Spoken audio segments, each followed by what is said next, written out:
आणि कल्याणच्या याच घटनेवर राज ठाकरेंनी सुद्धा संतप्त प्रतिक्रिया दिल्याचं पाहायला मिळालं। महाराष्ट्रद्वेषी पिलावळ्यांना वेळीच ठेचलं पाहिजे असं सुद्धा राज ठाकरे म्हणतात। मराठी माणसांनो जागे व्हा, नाहीतर नेस्तनाबूत व्हाल अशा आशयाचे एक्सपोज राज ठाकरे यांनी केल्याचं दिसतंय।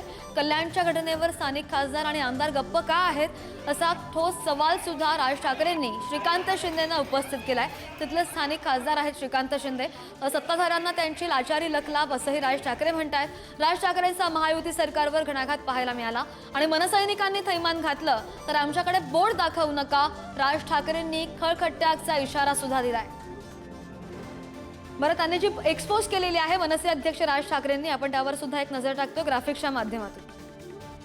कल्याणमध्ये महाराष्ट्रामध्ये असे अनेक महाराष्ट्रद्वेषी गुप्त आणि गुप्तपणे राहतात। महाराष्ट्रद्वेषींची नवीन पिलावळ वळवळायला लागली आहे।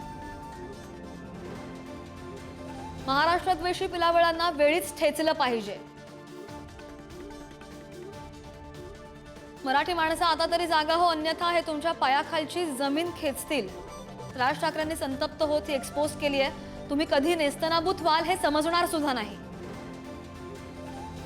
मारहाण करणाऱ्यावर गुन्हा दाखल करा म्हणून पाठपुरावा का करत नाहीत? मी गेली अनेक वर्षाचे नेहमी तुम्हाला सांगतोय की या सर्वांनी तुम्हाला गृहीत धरलंय। अशा घटना घडल्या की सर्वांना मनसेचं दार ठोठावंसं वाटतं, मात्र मतदानाच्या वेळेला मात्र हाच मराठी माणूस इतर पक्षांच्या दरवाजावर टकटक करतो।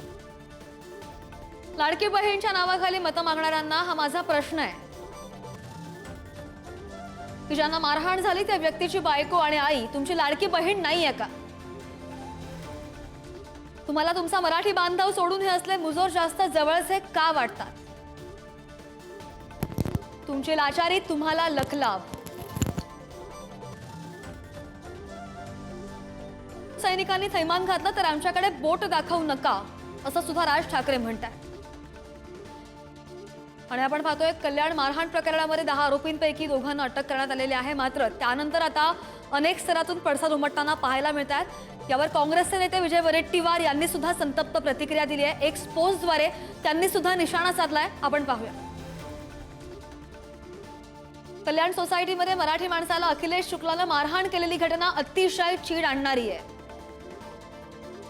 या मारहाणीमध्ये अभिजित देशमुख गंभीर जखमी झालेले असून त्यांना 10 ते 12 टाके पडल्याचंही सांगितलं जात आहे।